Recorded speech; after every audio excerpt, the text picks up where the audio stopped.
trzeba zacząć od tego, że jeżeli organizacja chce być zwinna, klient musi dla niej być najważniejszy. Jeżeli klient ma być najważniejszy, no to nie poradzimy sobie z tą zwinnością w żaden sposób, jeżeli nie będziemy mieli z nimi kontaktu.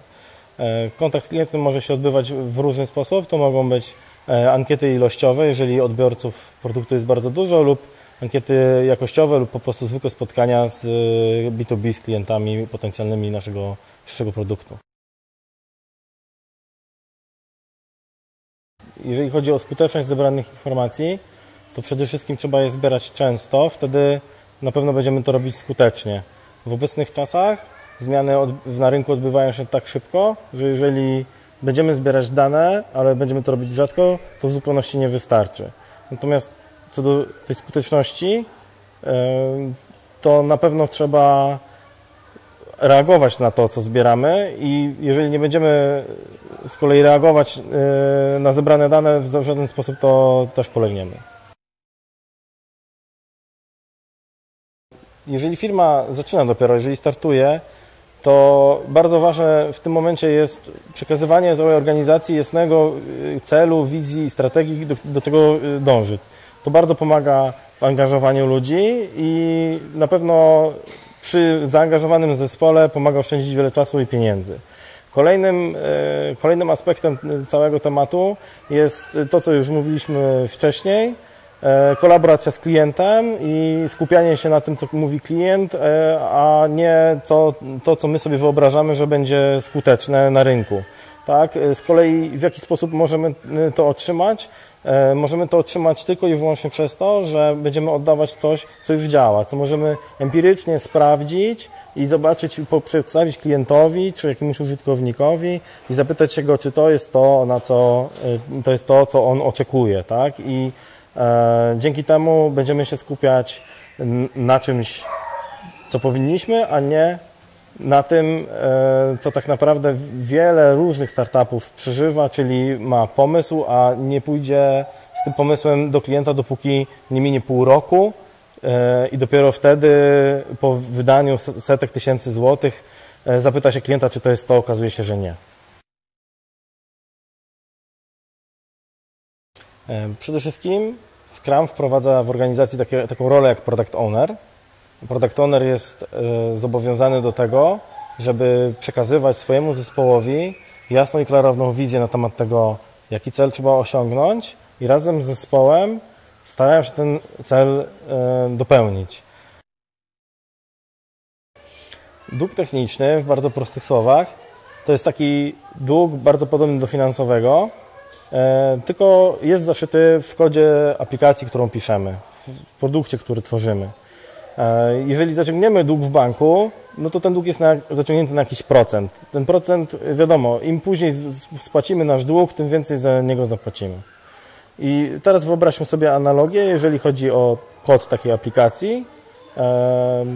Jeżeli podejmiemy jakąś decyzję, żeby obniżyć na chwilę jakość tej aplikacji, czyli na przykład zrobić coś szybciej, ale troszkę gorzej niż wymagają tego szeroko pojęte standardy, to możemy za jakiś czas obudzić się z tak zwaną ręką w nocniku, bo po pół roku okazuje się, że coś, co napisaliśmy szybko, trzeba przepisać i zajmie to bardzo długo i trzeba do tego zaangażować dużo ludzi.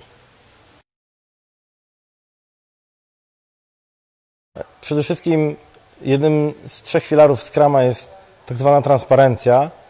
Dzięki niej każda osoba, która jest zaangażowana w dany projekt, wie wszystko, co powinna wiedzieć na ten temat, i to również dotyczy jakości tego, co wytwarzamy.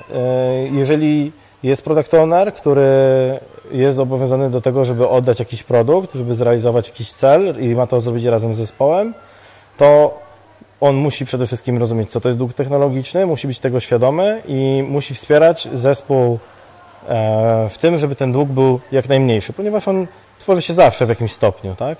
W momencie, w którym zespół ma szansę mieć odpowiedzialność za realizację całości celów, które są mu dawane, i do tego jest dorzucona jeszcze dbałość o jakość, która jest wspierana przez całą organizację, w tym product ownera, wtedy szanse na pojawienie się większego długu technologicznego są mniejsze.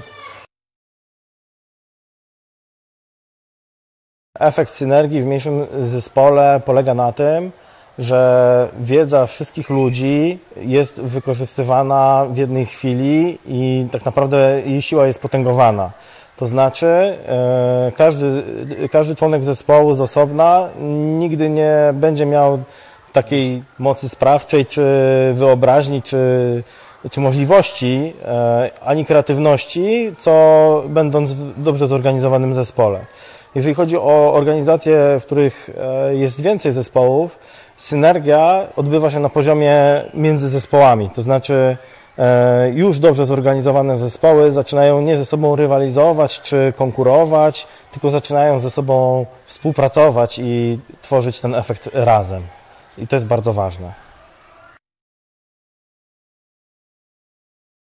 Tutaj plusem Scrumu jest to, że on bardzo się skupia na ludziach i na tym, żeby skupić ich wszystkie kompetencje do tego, żeby wytworzyć coś dobrego. Jeżeli rzeczywiście, wracając do poprzedniego pytania na temat długu technologicznego, dbamy o to, żeby tego długu technologicznego było jak najmniej, wtedy naprawdę Scrum może się przyczynić do tego, że jeżeli okaże się rzeczywiście, że startup wypali, że wszystko działa super, że są klienci, że jest zwrot z inwestycji, wtedy jeżeli chodzi o skalowanie tego biznesu, nie będzie żadnych problemów.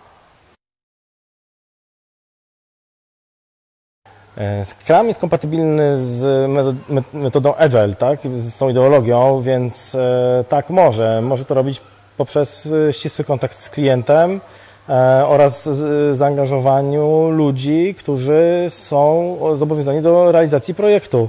Jeżeli dodatkowo uzyskamy efekt synergii, to już moim zdaniem droga wolna do lidów.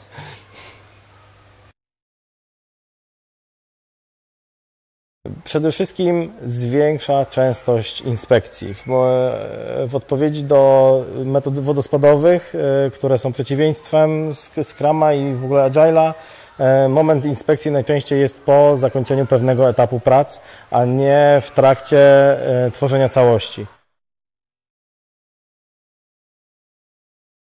Przede wszystkim Scrum do tego jest stworzony. On jest stworzony po to, żeby wyciągać z ludzi ich pasję, żeby wyciągać z ludzi odpowiedzialność i prawdziwe zaangażowanie. W momencie, w którym firma tak naprawdę używa Scruma i czerpie z niego korzyści, te wszystkie elementy będą zapewnione. Natomiast istnieje wiele organizacji, które tylko mówią, że robią Scruma, że są retrospekcje, że są sprinty, że wszystkie elementy Scruma są zachowane, ale oni nie skupiają się na tym, na ludziach i tak dalej i w takim wypadku wątpliwe jest uzyskanie jakiejkolwiek odpowiedzialności i zaangażowania.